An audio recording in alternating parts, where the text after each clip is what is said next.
माई की जय।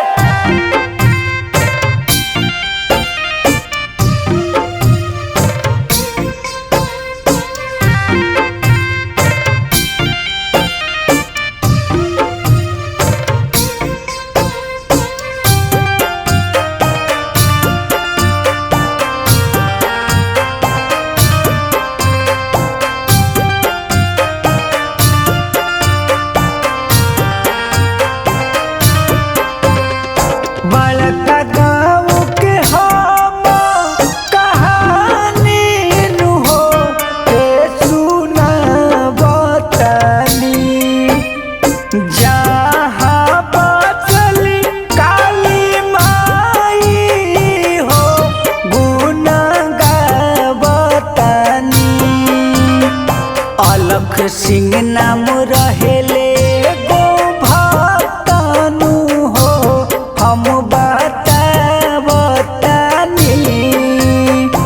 अलख सिंह नाम रहेले गो भक्तनु हो हम सुनावतनी।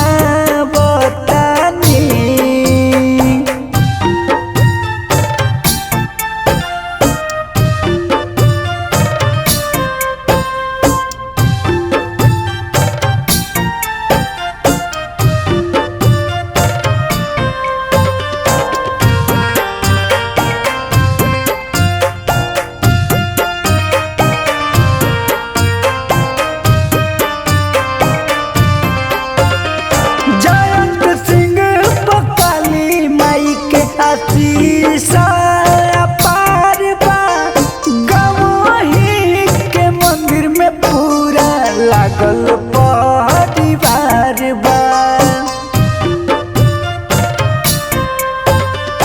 जयंत सिंह पकाली माई के आशीष अपार बा, गवही के मंदिर में लागल पूरा परिवार बा।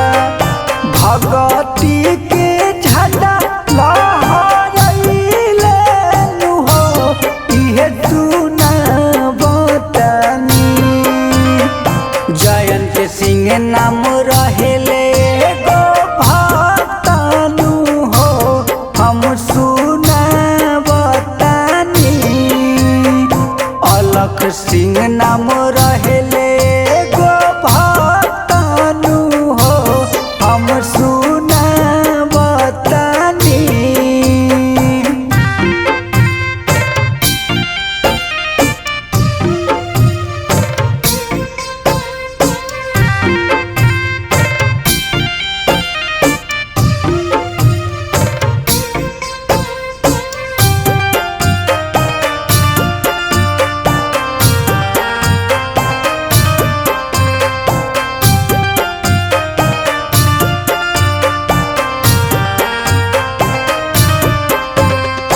दुनु बेरा पूजा करे मंदिर में जाले, मैया के भोगावा लगा के उहो खाले।